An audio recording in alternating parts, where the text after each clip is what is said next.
Vamos a entender esta figura porque el cardenal Juan Luis Cipriani sigue en funciones y lo que se ha dicho es que perfectamente pueden coexistir más de un cardenal, más de un purpurado en un país católico. Al teléfono tenemos al padre jesuita Ernesto Cabaza, rector de la Universidad Antonio Ruiz de Montoya. ¿Por qué tendremos dos cardenales en el Perú? Y un detalle más que mencionaba Juan Carlos, el tema de uno es jesuita y el otro es más bien, digamos, del Opus Dei. Entonces son miradas distintas dentro de la misma fe católica. Claro, ¿no? una más conservadora, la Así otra más liberal, más digamos. Más progre. Más progre. Padre Cabaza, buenas tardes, bienvenido. Muy buenas tardes, muchas gracias por la entrevista. Saludos a todos los que están escuchándola. Muchísimas gracias, padre. Hemos escuchado que la convivencia de dos cardenales es perfectamente normal. El nombramiento no cancela ni supone que el cardenal Cipriani dé un paso al costado. No, por supuesto que no.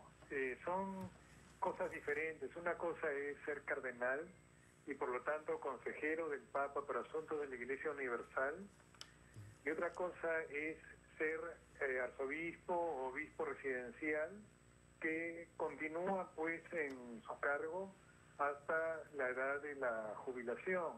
Son dos roles diferentes, dos funciones diferentes. Y es posible que haya dos o más cardenales en un mismo país, dependiendo de la cantidad de católicos y de la cantidad de obispos que tenga la conferencia episcopal. O sea, depende del tamaño del país en cuanto al catolicismo, que se necesiten más representantes de este nivel, de esta altura, digámoslo así. Y después de las necesidades mismas de la Iglesia. Por ejemplo, hay países que tradicionalmente han tenido y tienen más cardenales, como por ejemplo Italia. Italia, la cercanía a la Santa Sede, la posibilidad que tienen los italianos de poder ser consultados por el Papa, les da la posibilidad de tener más cardenales. Aunque el número ha venido decreciendo en la medida en que la Iglesia se ha ido universalizando y ha tenido cada vez más presencia en todos los países, en todo el mundo. Entonces, España es otro país que tiene un buen número de cardenales. En América Latina hay países como Brasil o como México, que por la cantidad de católicos tienen también un cardenal o dos cardenales más que el resto de los países. En el caso del Perú es la primera vez que hay simultáneamente dos cardenales del mismo país. Nosotros hemos tenido históricamente 5 cardenales, el último, Monseñor Pedro, pero primera vez en simultáneo 2. ¿Y cuál de los dos ejercerá esta función de consejero del Papa? Los dos. Los dos. Los dos, en cuanto a cardenales, el Papa les pide consejo, les pide participación en alguna de los consejos que tiene el Vaticano.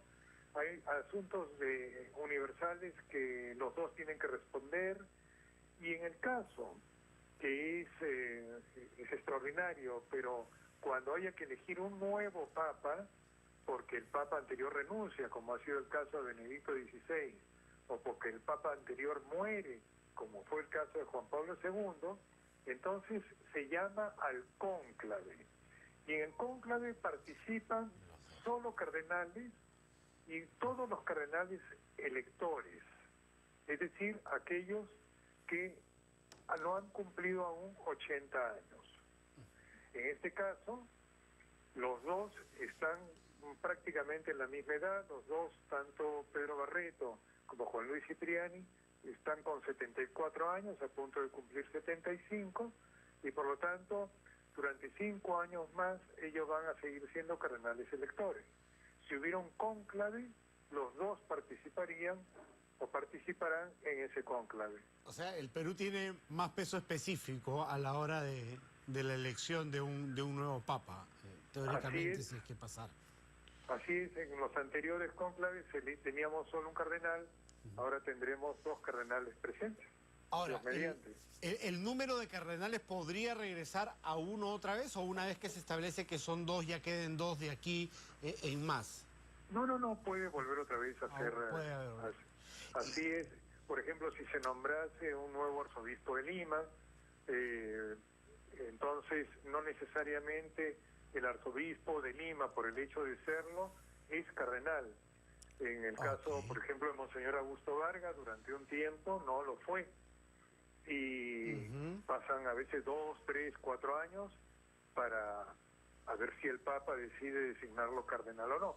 No necesariamente la sede o la persona hacen que el número continúe. Y en Puede este ser que caso... ahora tengamos 2 y después en el futuro no tengamos ninguno. Ajá, no es necesario que el primado de la Iglesia Católica, el arzobispo de Lima, sea cardenal. Este cargo lo va a seguir ejerciendo Juan Luis Cipriani. ¿El cargo de? De arzobispo de Lima y primado de la Iglesia Católica. Él hasta la edad de los 75 años, y tiene 74 y meses, cumple 75 en diciembre, él, como todos los obispos, deben renunciar, según el derecho canónico, a esa edad, a los 75. Ajá. Ahora, depende del Papa si le acepta o no le acepta la renuncia. Y dependerá de eso si continúa o no continúa como arzobispo de Lima un tiempo más. No lo sabemos aún. Todavía. Perfecto. Pero sí, que dígame. deje de ser arzobispo no significa que deje de ser cardenal. Claro. Es un grado que ya conserva hasta a perpetuidad, hasta que A fallezca. perpetuidad, efectivamente. Padre, muchísimas gracias por atendernos y aclararnos el panorama respecto a este nombramiento que además ha sido recibido con júbilo, ¿no es cierto? O sea, tener un representante más de la Iglesia Católica, consejero del Papa en un país mayoritariamente católico ha sido una gran noticia para ustedes, me imagino.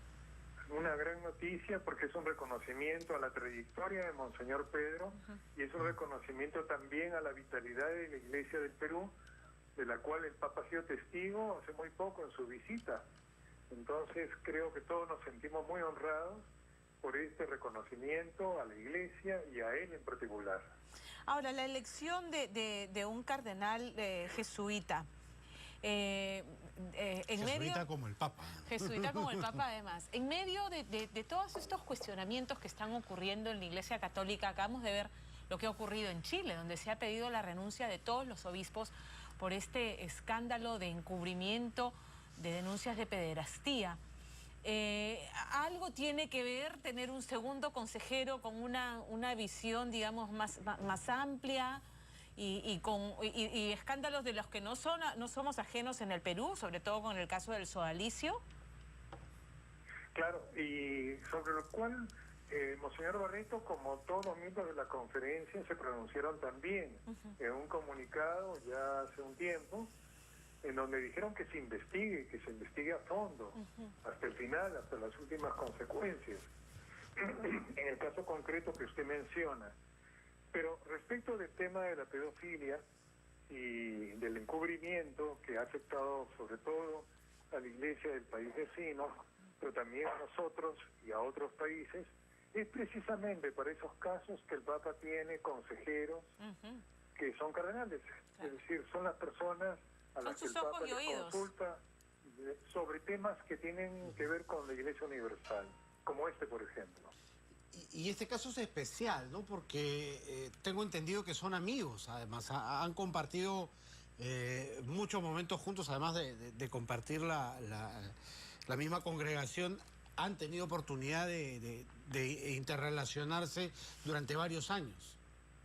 Sí, bueno, se han visto varias veces, en concreto estuvieron juntos en Aparecida, en la 5ª conferencia del Episcopado Latinoamericano, que se celebró el año 2007.